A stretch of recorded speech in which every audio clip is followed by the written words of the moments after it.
Welcome to Network Africa. I am Amarachi Obani. Today on the program, Mrs. Aisha Buhari's warning to her husband, President Muhammadu Buhari.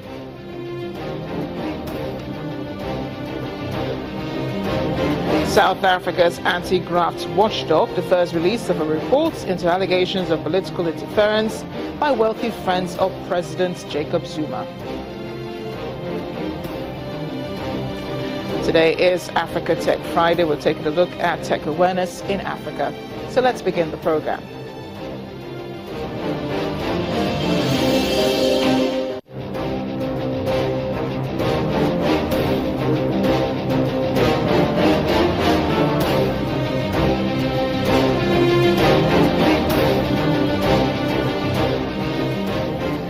And everyone, welcome to the program. We begin today with the wife of the president, Mrs. Aisha Buhari, warning her husband, President Muhammadu Buhari, that he may not receive her support at the next election unless he shakes up his government. Mrs. Buhari said this in an interview with the BBC, during which she suggested the government has been hijacked and a few people are behind the presidential appointments. She said the president does not know most of the top officials he has appointed.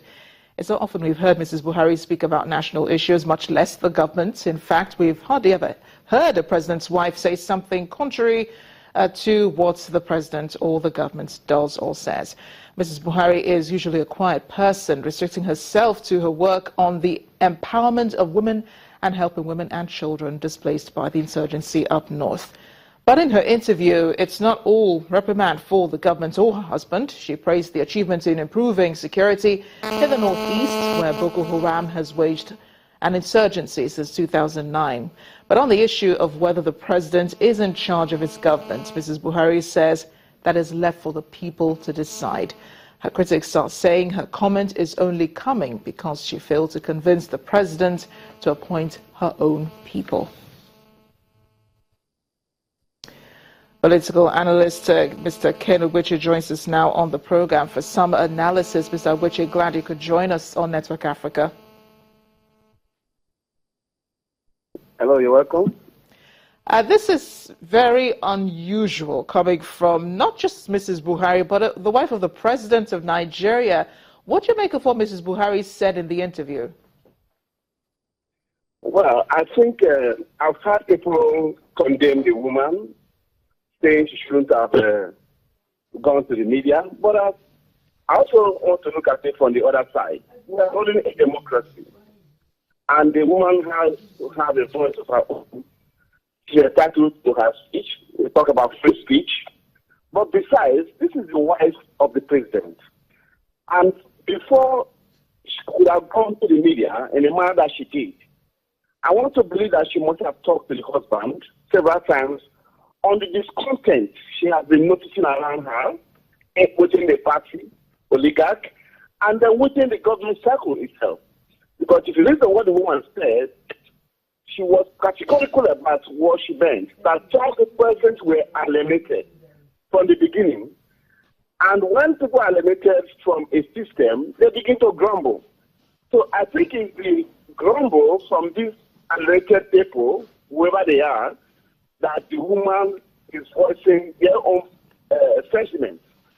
And what the woman has said, let me just be categorical and blunt here.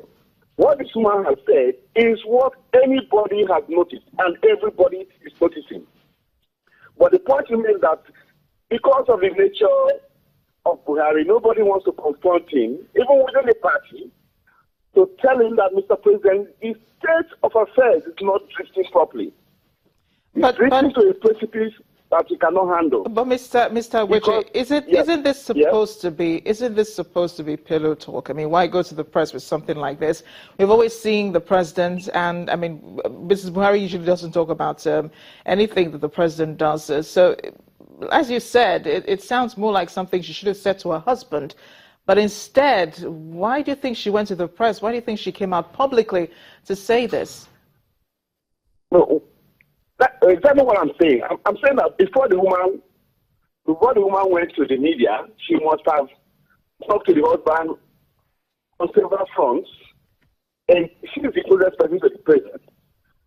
And in the bedroom, in the sitting room, and everywhere, this man must have addressed this matter with the husband. And because the husband may not have given her good ears, she felt there was need to take it a notch higher. And we cannot blame her. We must have plurality of ideas in a democracy. And it doesn't matter whether it's the president's wife, or the wife of the vice president, or a bricklayer, or an artisan saying this. What matters is that somebody has to say something that is going wrong with the government of the day. We are where we are today because of what people say, that Mr. Buhari is not carrying people along, he's having the right team, it's not allocated from the party, and it's not given to voices of people. Okay, sometimes but a lot of reason. But Mr. Abuche, a lot of women are going to be listening to this and will be taking a cue from this to speak out on issues, especially when they differ from the views of their significant other. How do you think that this should be done without giving the wrong impression that there is no united front? There's nothing like impression being given. Everybody out there knows, it's already in the public domain, that a party is not one. There's infighting in that party, as we have in other parties, especially two major parties in this country. There's so much of discontent within the parties.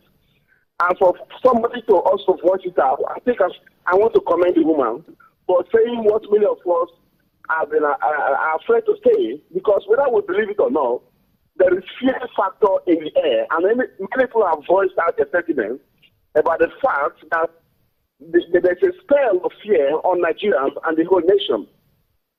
Somebody has to air his opinion or our own opinion. It's a no bad thing. We're in a democracy, please. The president's wife is entitled to her opinion. Mr. Kennewiche, thank you for expressing your thoughts with us on Network Africa. Kennewiche, a political analyst from Lagos. Meanwhile, the president has dismissed the comments attributed to his wife on the formation of his government when journalists asked him to comment on his wife's interview in Berlin, where he's currently on a working visit. This is what he said. The president, after laughing off the comments, said, quote, "I don't know which party my wife belongs to, but she belongs to my kitchen and living room and the other room." And that reaction from the president elicited laughter from German Chancellor Angela Merkel, who was standing by the president's side.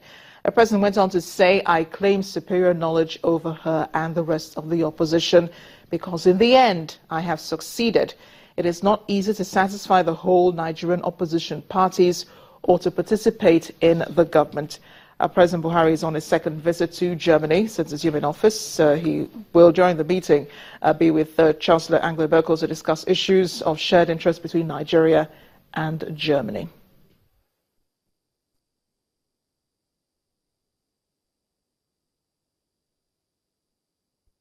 Let's turn to South Africa now, where the anti-graft watchdog has deferred release of a report into allegations of political interference by wealthy friends of Jacob Zuma, President Jacob Zuma, that is, in a move critics of the president fear could lead to a watering down of its conclusions.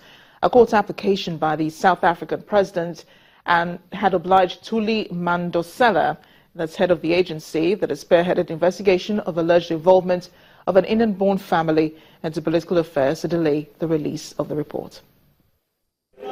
South African President Jacob Zuma has asked the court to stop the public protector and anti-corruption watchdog from releasing the findings of a probe into alleged political interference by his wealthy friends. Public protector Thuli Madonsela was due to release her preliminary findings in a probe into the Guptas, an Indian-born family accused of using their close ties with Zuma to influence cabinet appointments.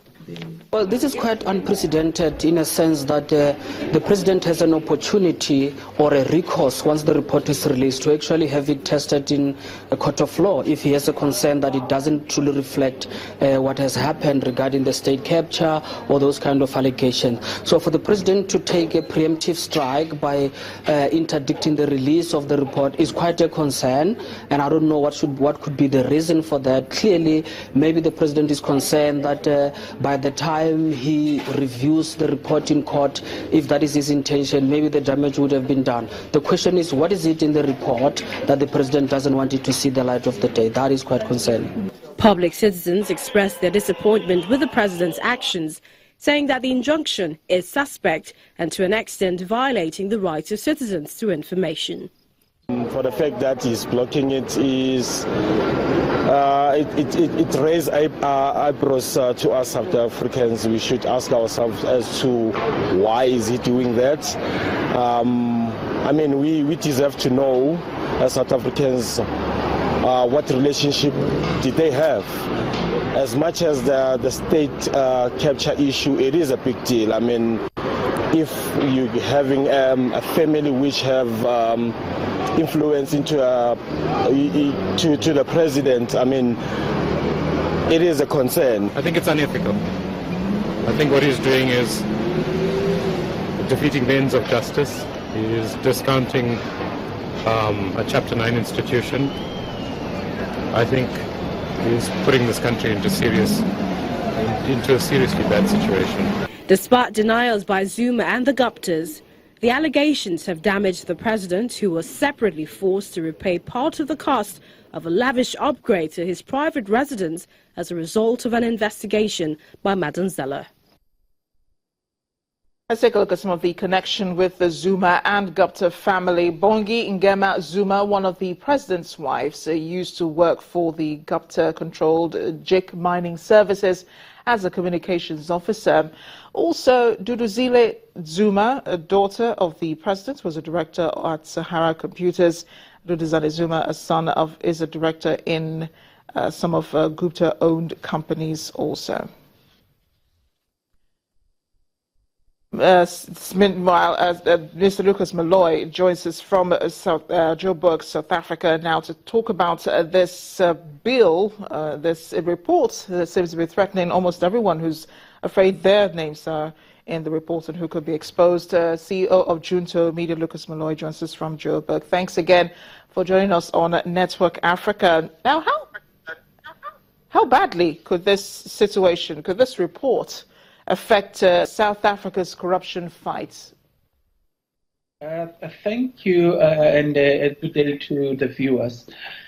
Look, the report, it's one that will unravel how deep the corruption has gone into government. So I suppose it has got a much bigger impact.